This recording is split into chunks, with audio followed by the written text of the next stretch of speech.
Buenas tardes, hermanos, bienvenidos. Vamos a continuar con nuestro estudio de Daniel capítulo 8. Lo último que hablamos fue del versículo 4, donde se habla del imperio medo-persa, de este carnero con estos dos cuernos prominentes, con estos dos cuernos grandes. Y lo último que vimos es que este carnero hacía conforme a su voluntad, dice el versículo 4 en la última parte. Es decir, que este imperio medo-persa hacía lo que quería y se engrandecía. Esa palabra engrandecer en este capítulo 8 de Daniel no tiene una connotación positiva. Esto nos habla de que hubo orgullo, una autoexaltación, hubo altivez, hubo arrogancia en este imperio. Por eso Dios tuvo que levantar a otro imperio para reemplazar esto, porque se halló arrogancia en este imperio medo-persa. Y nos damos cuenta, amados hermanos, que la arrogancia y la altivez no solo fue hallado en el imperio medo-persa, en el imperio de Babilonia también se encontró esa altivez. Y en el imperio que vamos a ver ahorita, en el de Grecia, también se encontró altivez y Dios tuvo que actuar en esa situación. Antes de iniciar a hablar del macho cabrío que representa el imperio de Grecia, quiero que veamos algunos versículos igual aquí en Daniel para poner una base de quién es el que otorga los reinos a los reyes del mundo. Cuando Dios otorga una autoridad, como en este caso a Nabucodonosor, Alejandro Magno, a algunos reyes persas, siempre existe esta posibilidad de que los seres humanos se enaltezcan, hagan a un lado a Dios y se aparten de él, o sea, que no lo reconozcan. Entonces, ¿quién es el que otorga los reinos? Es Dios. Y vamos a ver unos versículos en Daniel. Capítulo 2, versículo 21. Dice, Él muda los tiempos y las edades. ¿Quién Él? Dios. Dios muda los tiempos y las edades, quita reyes y pone reyes. Dice aquí la Escritura. ¿Qué significa este versículo? Este versículo significa que Dios es el que controla todos los sucesos que acontecen en el mundo entero. Y Dios pone reyes y quita reyes para que su voluntad a través de la historia pueda ser gobernada por él mismo. Después en el capítulo 4, Daniel le está hablando a Nabucodonosor y le dice lo siguiente, capítulo 4 de Daniel, en el versículo 25, la última parte de este versículo. Le está hablando Daniel a Nabucodonosor. Dice, hasta que conozcas que el Altísimo, o sea Dios, tiene dominio en el reino de los hombres y que lo da a quien Él quiere. Y el versículo 32 del mismo capítulo, igual la última parte, refiere exactamente las mismas palabras. Entonces, lo que le está diciendo Daniel a Nabucodonosor es que este rey tenía que reconocer que Dios el Altísimo es el que le había dado dominio, reino, autoridad, grandes extensiones de tierra al rey de Babilonia. Y lo tenía que reconocer. Y tenía que reconocer que el dominio, que Dios el Altísimo es el que tiene el dominio sobre el reino de los hijos de los hombres y que Dios lo da a quien Él quiere. Dios le da el dominio a quien Él quiere. Y después en el capítulo 5, Daniel nuevamente le está hablando ahora al nieto de Nabucodonosor, llamado Belsasar, y le está recordando precisamente la disciplina que vivió su abuelo Nabucodonosor por no reconocer a Dios como el soberano, como el Altísimo, como el que gobierna sobre los reyes, los reinos de los hombres. Y le dice aquí, Daniel capítulo 5, en el versículo 21, la última parte. Dice, hasta que reconoció, o sea, Nabucodonosor, hasta que reconoció que el Altísimo Dios tiene dominio sobre el reino de los hombres y que pone sobre él a quien le place. Entonces, podemos ver en estos versículos que Dios es el que coloca a los reyes y Él establece conforme a su voluntad para que se ejerza pues un gobierno en esta tierra. Pero ¿cuál es la característica de todos estos gobiernos humanos? Que hay orgullo, que hacen a un lado a Dios y comienzan a autoexaltarse, ¿sí? Comienza a haber soberbia y arrogancia en los gobernantes humanos porque piensan que ellos mismos han logrado todo lo que han obtenido. Entonces vamos, después de ver estos versículos, quiero que entremos pues al versículo 5, vamos a ver hasta el versículo 8, para hablar un poquito del imperio de Grecia. Entonces, Daniel 8, versículo 5 dice lo siguiente. Dice acá: mientras yo consideraba esto, he aquí un macho cabrío venía del lado del poniente sobre la faz de la tierra sin tocar tierra, y aquel macho cabrío tenía un cuerno notable entre sus ojos. Este cuerno notable es Alejandro Magno, y este cuerno notable pues era muy vistoso, era enorme, era prominente, podía notarse, no se podía ocultar fácilmente. Bueno, este macho cabrío y este cuerno notable, la interpretación nos lo da el mismo capítulo 8 de Daniel en el versículo 21. ¿Qué dice Daniel 8:21? Dice lo siguiente. Dice: el macho cabrío es el rey de Grecia. Dice: y el cuerno grande que tenía entre sus ojos es el rey primero. Es decir, este macho cabrío es el imperio de Grecia y el cuerno notable es Alejandro Magno. ¿De acuerdo? Este imperio, aquí se nos muestra en este versículo 5 que tenía una capacidad de movimiento impresionante. Nos dice que sus movimientos, su desplazamiento era tan ágil, era tan veloz que ni siquiera tocaba la tierra. Entonces, esto nos habla de las estrategias de muchos del ejército griego para poder enfrentarse contra sus enemigos. Bueno, entonces este macho cabrío es Grecia, ¿sí? Y el rey primero es Alejandro Magno. Esto representa. Bueno, este macho cabrío con este cuerno notable, acuérdense que es el imperio de Grecia, pero también ya lo pudimos ver, Daniel lo pudo ver en Daniel en el capítulo 2, en aquel sueño de Nabucodonosor de esa gran imagen. ¿Cuál era el imperio de Grecia? Bueno, era el vientre con los muslos. Una parte muy fuerte son los muslos, es una parte muy fuerte de nuestro cuerpo, y en el vientre tenemos como es el lugar donde se asientan nuestras emociones. Este hombre, Alejandro Magno, fue muy pasional en el sentido de que él quería conquistar muchos lugares y esa pasión le llevó a entregarse completamente a muchas batallas. Bueno, en Daniel capítulo 2, versículo 32, se nos habla precisamente del vientre y de los muslos de bronce que representan a este imperio de Grecia. Después, en el capítulo 7 de Daniel, en el versículo 6, se menciona una bestia semejante a un leopardo con 4 cabezas y con 4 alas de ave.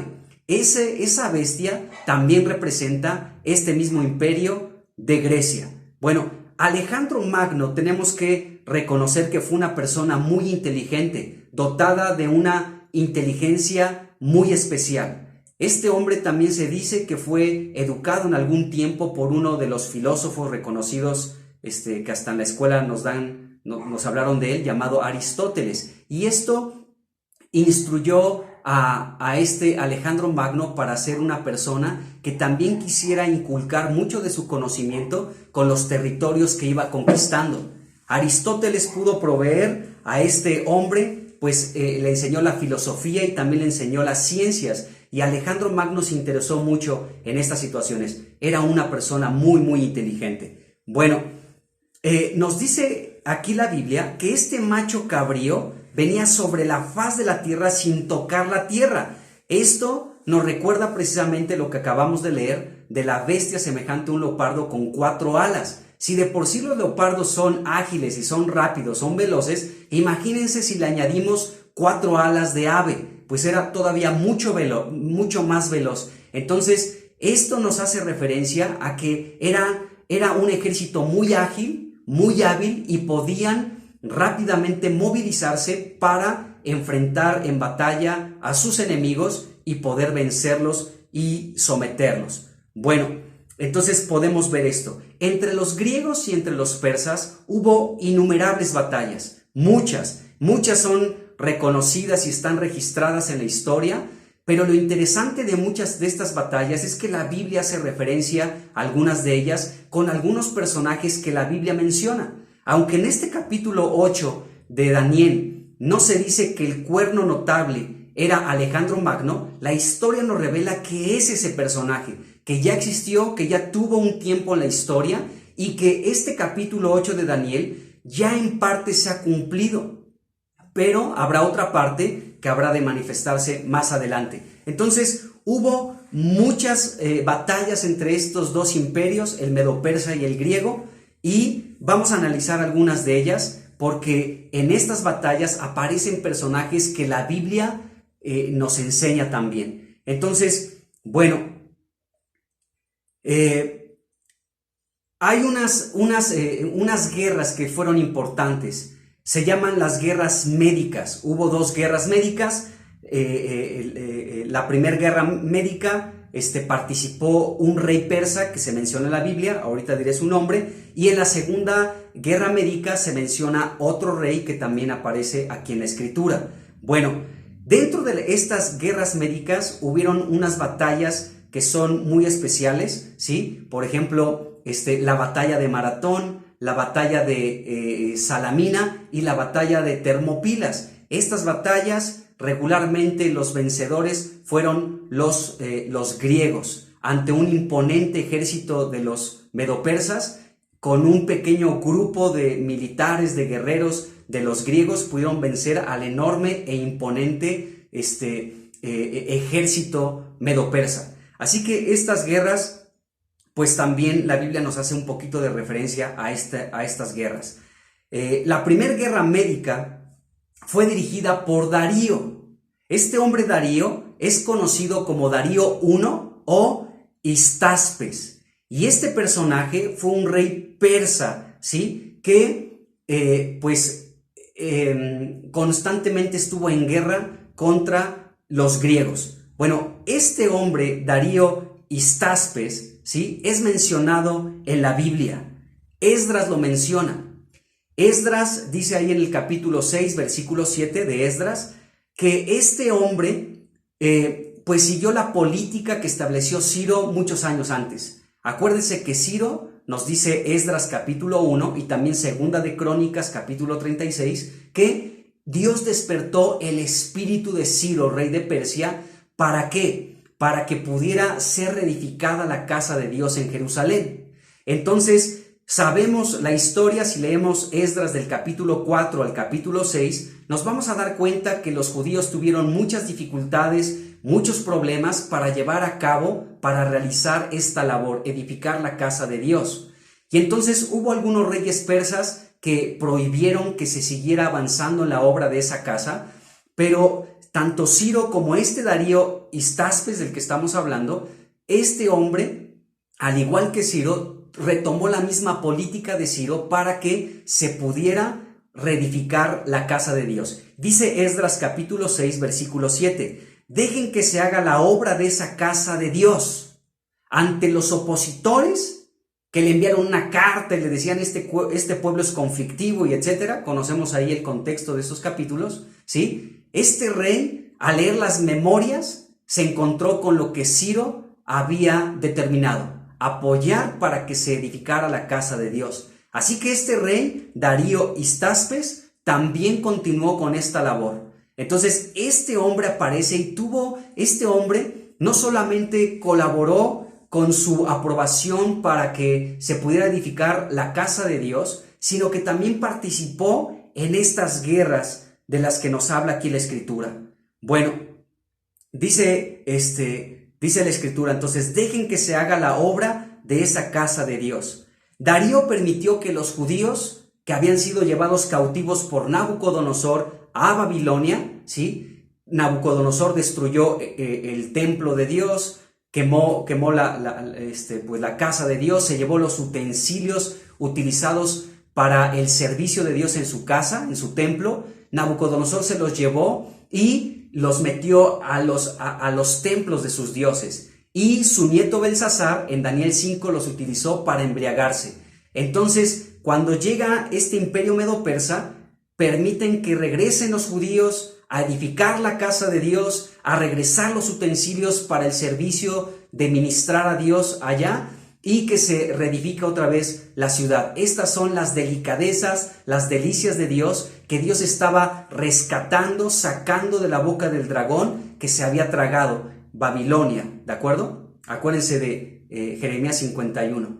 Bueno, entonces este rey estuvo a favor de reconstruir nuevamente el templo de Dios. Y bueno, de este hombre, de Darío I o Darío Histaspes, encontramos en muchos versículos, los voy a citar para que si ustedes quieren tomar nota lo puedan tener ahí presente, y en todos estos versículos se habla de este rey, Darío Histaspes. Esdras 4:5 y también en el versículo 24, en el capítulo 5 de Esdras, versículos 5 y 7, también en el capítulo 6 del 1 al 15, en Ageo capítulo 1 versículo 1 y también en el versículo 14 y 15, en Ageo capítulo 2 versículo 10 y en Zacarías capítulo 1 versículo 1, versículo 7 y capítulo 7 versículo 1. Allí se cita a este hombre.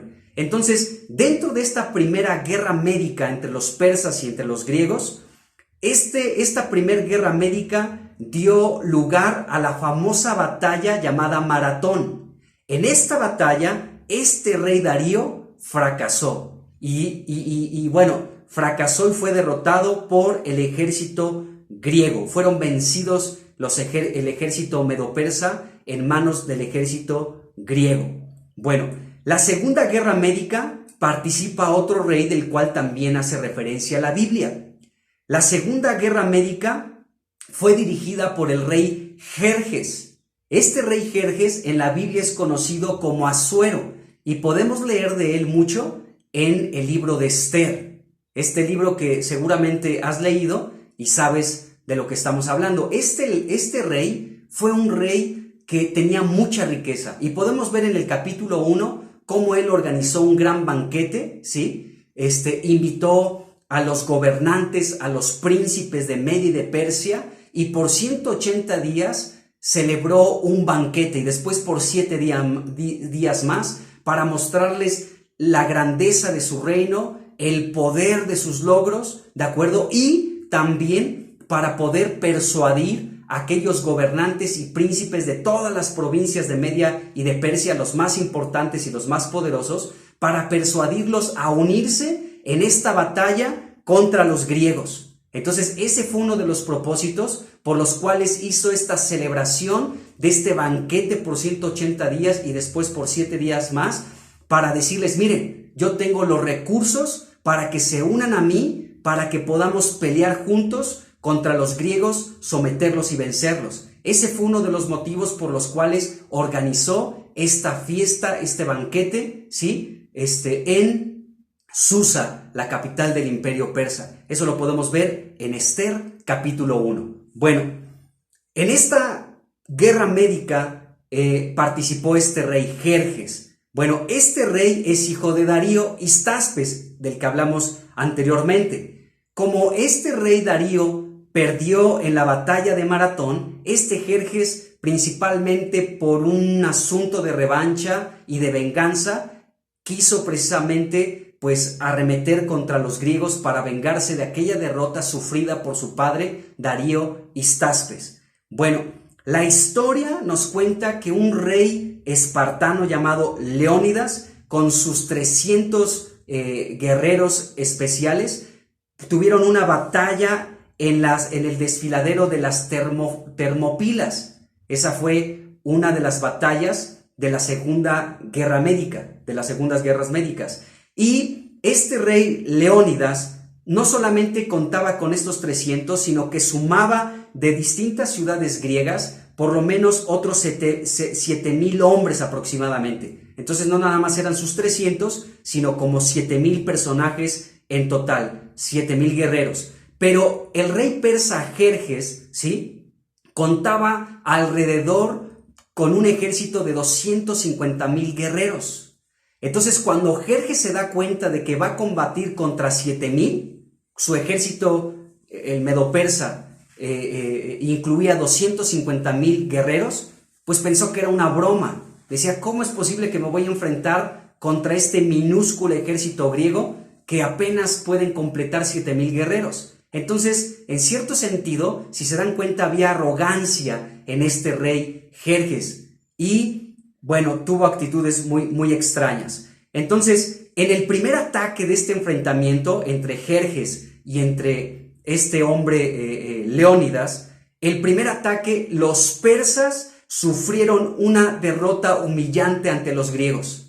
Con esos poquitos guerreros griegos, los medopersas fueron humillados. Hubo una segunda guerra y sucedió exactamente lo mismo. En esta segunda guerra, Jerjes incluyó a un ejército distinguido entre sus filas, un ejército de élite que se llaman los inmortales, que la característica o la dinámica de este ejército de los inmortales consistía en lo siguiente: cada vez que uno de estos inmortales moría, era sustituido inmediatamente por otro, de tal manera que este ejército difícilmente se veía reducido, siempre era la misma cantidad de estos guerreros de élite llamados los inmortales. Y en esa segunda batalla también los griegos vencieron a los medopersas, aunque los medopersas con este ejército de los inmortales sí pudieron hacer un gran daño a los griegos. Entonces podemos ver que esa fue la segunda batalla. Finalmente el rey Leónidas fue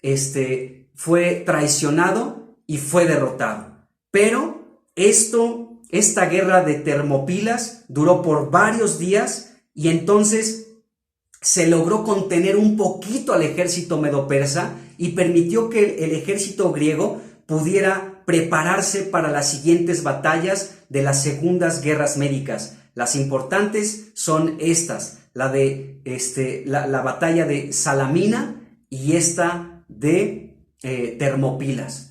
Entonces podemos ver esto. En la batalla de Salamina, el rey Jerjes mandó 300 barcos que fueron destruidos, fíjense bien, por una tormenta.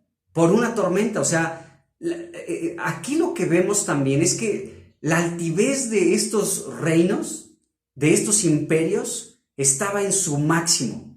Y fíjense, este Jerjes aún fue derrotado con su inmenso ejército. No pudo contra los griegos. Años más adelante, ya presente Alejandro Magno, años más adelante, hubo una batalla decisiva. Esta batalla decisiva fue la batalla de Gaugamela.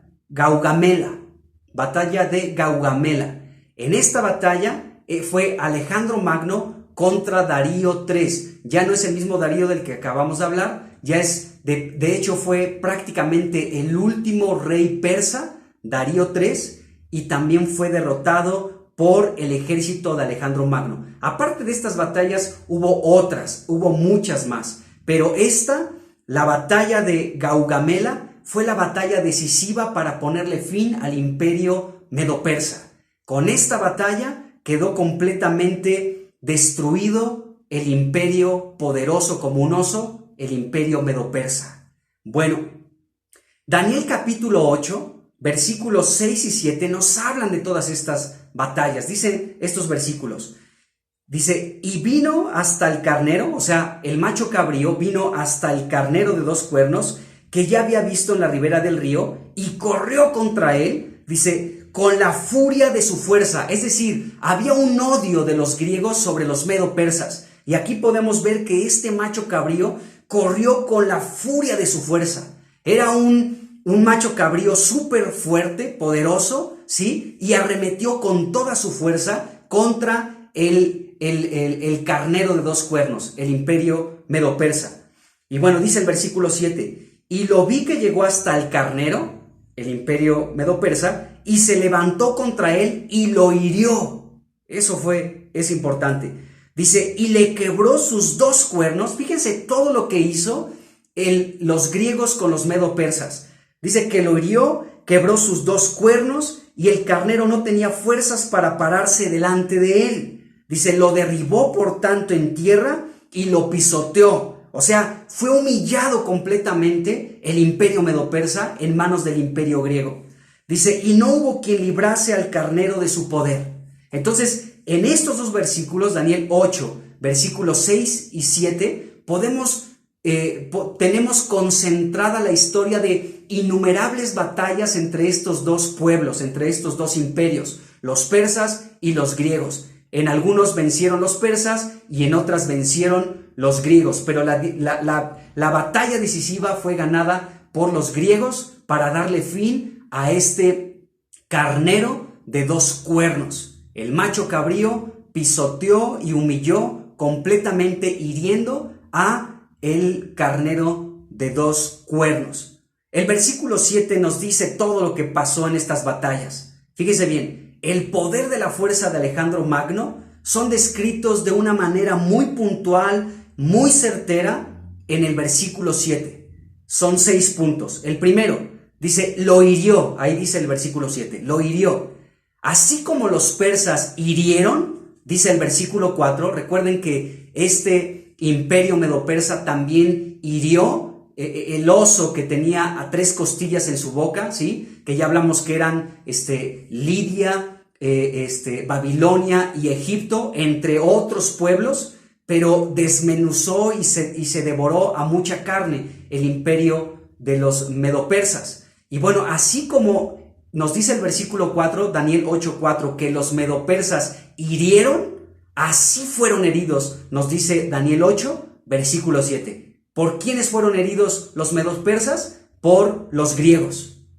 El carnero de 2 cuernos fue herido por el macho cabrío con su cuerno prominente. Entonces fue herido. Así como los medo-persas hirieron, ahora ellos estaban recibiendo el mismo pago, el mismo trato. Fueron heridos. ¿Qué más pasó con los medo-persas? Bueno, este macho cabrío quebró los 2 cuernos del carnero. Los medos y los persas fueron rotos, se quebraron, se rompieron, de tal manera que el carnero no tenía fuerzas para pararse. Ya el imperio medo-persa ya no pudo otra vez entrar en una batalla nueva contra los griegos. Así que fue derribado en tierra el imperio medo-persa y fue pisoteado. Esto nos habla de una humillación brutal sobre ese imperio medo-persa en manos de los griegos.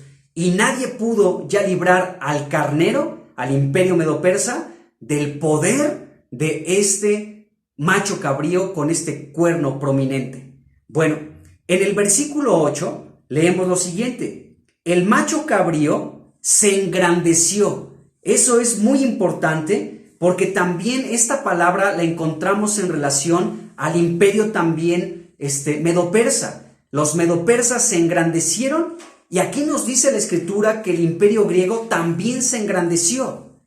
Es decir, esta palabra, ahorita voy a dar su definición, no tiene una connotación positiva. Se engrandecieron estos imperios. Había altivez, arrogancia, soberbia, una independencia de Dios y hacían lo que querían. Entonces dice aquí el versículo 8, y el macho cabrío se engrandeció sobremanera. O sea, no se engrandeció poquito, sino se engrandeció sobremanera, así como Satanás. Satanás fue hallado lleno de soberbia, de arrogancia y fue arrojado y fue pues sabemos lo que nos dice la escritura en Isaías capítulo 14. Bueno, entonces este macho cabrío, dice el versículo 8, que se engrandeció, dice, pero estando en su mayor fuerza, aquel gran cuerno fue quebrado. Es decir, Alejandro Magno, en la cúspide de sus logros, de sus batallas, de sus triunfos, de una manera inesperada, murió. Se dice que murió entre los 32 y 33 años, alcoholizado, al beber también seguramente por ahí agua contaminada, y pereció este hombre en Babilonia. Pero este macho cabrío se engrandeció sobremanera, y estando en su mayor fuerza, en la cúspide de su poder, ¿sí? Aquel gran cuerno fue quebrado. Y dice, y en su lugar salieron otros cuernos notables hacia los 4 vientos, dice aquí la escritura. Bueno, entonces aquí podemos ver que Alejandro Magno murió en el momento más destacado de su vida. Murió de una manera repentina. Alejandro Magno no solamente conquistaba y decía, pues ya tengo más territorio, sino que él también tenía una intención muy peculiar y muy notable, que es la siguiente. Él quería expandir la cultura griega hacia todos los rincones de los territorios que él iba conquistando. Quería que la cultura, que la lengua griega fuera la principal, que ellos pudieran ser dotados de la cultura griega. Y fíjense que es interesante, amados hermanos, que la cultura griega sigue presente hasta nuestros días. Fíjense lo que dice Daniel capítulo 2. Vamos a leer el versículo, déjenme les digo, Daniel capítulo 2, versículo 39. Dice lo siguiente, la última parte. Bueno, voy a leerlo todo. Daniel 2:39 dice: y después de ti se levantará otro reino inferior al tuyo. Está haciendo referencia al reino, al imperio medo-persa. Dice, y luego un tercer reino de bronce, el reino de Grecia. Dice, el cual dominará sobre toda la tierra. ¿De qué manera domina este imperio de Grecia? A través de su cultura. Y después en el capítulo 7 también de Daniel, en el versículo 6, nos dice de este leopardo, de esta bestia semejante a un leopardo con 4 cabezas y 4 alas. Dice la última parte del versículo 6, Daniel 7:6, dice, también esta bestia, dice, le fue dado dominio. Entonces, le fue dado un dominio, ¿sí? Sobre toda la tierra, nos dice la Escritura. ¿De qué manera podemos ver el dominio de este imperio? Aunque ya no existe, digamos, físicamente, pero la esencia de esa cultura, el espíritu de esa cultura sigue presente hasta nuestros días y tiene, de verdad, muchísima influencia, muchísima. No me quiero detener en ese punto, pero tiene mucha influencia la cultura griega hasta el día de hoy en nuestra sociedad, en todo el mundo. Bueno, entonces Alejandro Magno quería precisamente expandir en toda la civilización conquistada por él la cultura y el lenguaje. Pero déjenme decirles que esta intención que tuvo Alejandro Magno, Dios estaba guiando la historia. ¿Por qué razón? Porque esta pasión de Alejandro Magno por establecer y esparcir esta cultura, ¿sí? Estaba preparando al mundo para el Evangelio de Jesucristo. ¿Por qué razón? Porque Alejandro, con esta lengua griega, su lenguaje común griego, ¿sí? En este lenguaje se escribió el Nuevo Testamento. Entonces, Dios lo permitió para que en este lenguaje pudiéramos tener ahora nosotros el Nuevo Testamento escrito en este idioma, en el griego. Entonces, Dios lo permitió en este sentido. Entonces, Daniel nos dice de este cuerno notable que es Alejandro Magno, que se engrandeció sobremanera, razón por la cual tuvo que ser quebrantado este cuerno.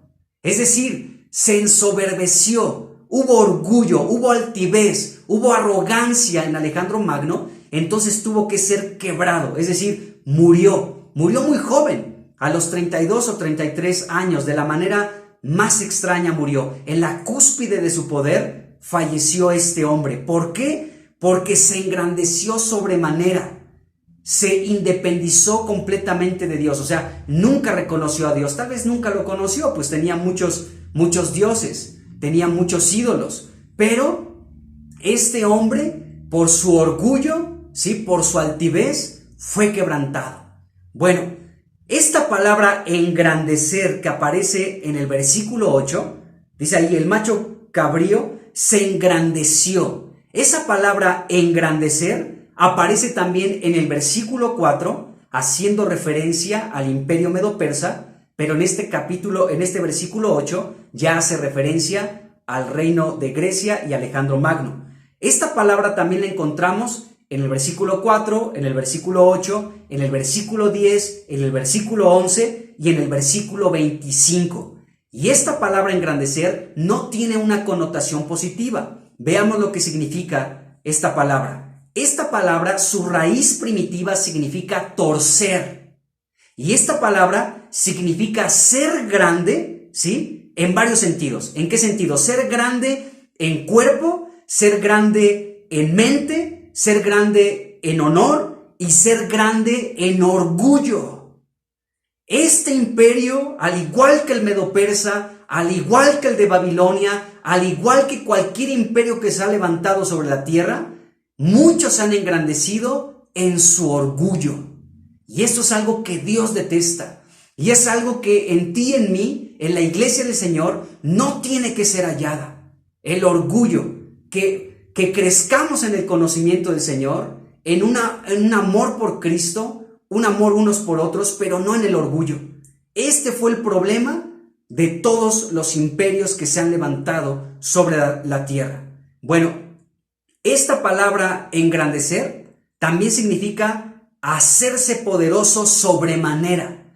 Dice el versículo 8 que el macho cabrío se engrandeció sobremanera. Entonces se hizo poderoso de una manera abundante y muy grande. Esta palabra también significa enaltecer y enriquecer, como el rey Jerjes, que podemos ver ahí, es el rey Asuero, en el capítulo 1 de Esther, cómo este rey hizo este gran banquete para mostrar la esplendidez de su reino. Y Nabucodonosor tuvo ese mismo corazón. Nos dice el capítulo 4 de Daniel, de Nabucodonosor, también esta actitud arrogante, donde Nabucodonosor dijo lo siguiente. Dice, ¿no es esta? Daniel capítulo 4, versículo 30, Nabucodonosor expresó lo siguiente. ¿No es esta la gran Babilonia que yo edifiqué para casa real con la fuerza de mi poder? Dice, y para gloria de mi majestad. Entonces vino un juicio terrible sobre este rey de Babilonia. Aunque sabemos por el testimonio que nos dan en el capítulo 4 que este rey, es mi punto de vista, creo según lo que está escrito aquí en la Biblia, que ese rey fue salvo porque a final de cuentas pudo reconocer que el Altísimo Dios es el que gobernaba y quien le otorgó el dominio y el poder y el reino en ese momento.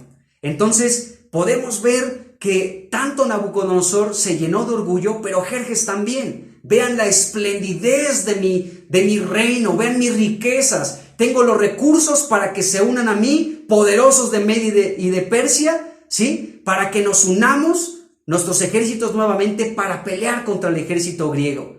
Y pues sucumbió terriblemente y fue humillado terriblemente, fue pisoteado. En fin, lo que leímos en el versículo 7 de Daniel capítulo 8. Bueno, entonces, esta palabra engrandecer significa entonces hacerse poderoso sobremanera, enaltecerse, enriquecerse, ensoberbecer, exaltarse, ¿sí? Y bueno, otras cosas. Pero lo que podemos ver es que este imperio de Grecia también se halló pecado, el orgullo. Y el orgullo fue lo que provocó en estos imperios, Babilonia, el de Medo-Persa y el griego, que sucumbieran, que fueran destruidos completamente.